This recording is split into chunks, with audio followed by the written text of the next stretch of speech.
Судството мака мачи со откажани рочишта. Свадби, крштевки, славење за бугарски пасош се само дел од причините.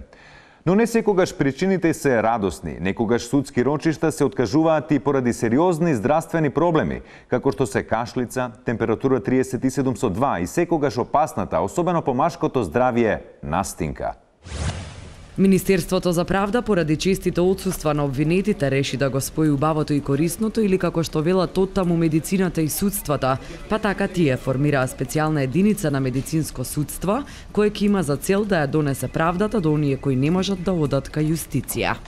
Тука сме со еден осомничен за криминално здружување, перење пари, поминување на улица онаму каде што нема пешачки. Господина, зошто го одложувате судењето цело време?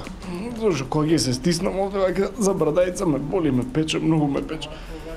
Добра, не се стискајте. Со мене и директорката на оделението за медицинско судство, госпожа Јадранка Печурковска. Госпоѓо Јадранка Печурковска, кажете ми како ќе функционира оделението? Ова одделение ќе функционира под мотото ако не може обвинетиот кај правдата, тогаш правдата ќе стигне кај обвинетиот.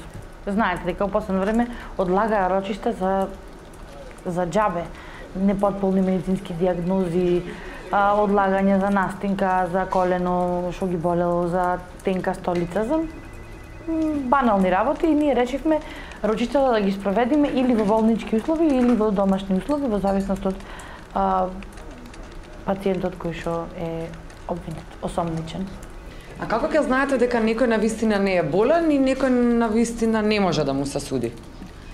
Прашањето ви е на место. Значи, наши веќе 7 колеги запишаа прва година на медицински факултет и ќе се компетентни да постават дијагноза и да видат дали дијагнозата е во ред или е лажна. Ама медицинскиот факултет трае 6 години. Без специализација 6. Значи, ќе си лежат. Па дури не завршат нашиве колеги и специализација, ќе лежат во болница, а после ќе видиме, правдата е бавна. Ви благодарам. Вашата посветена новинарка. Студио.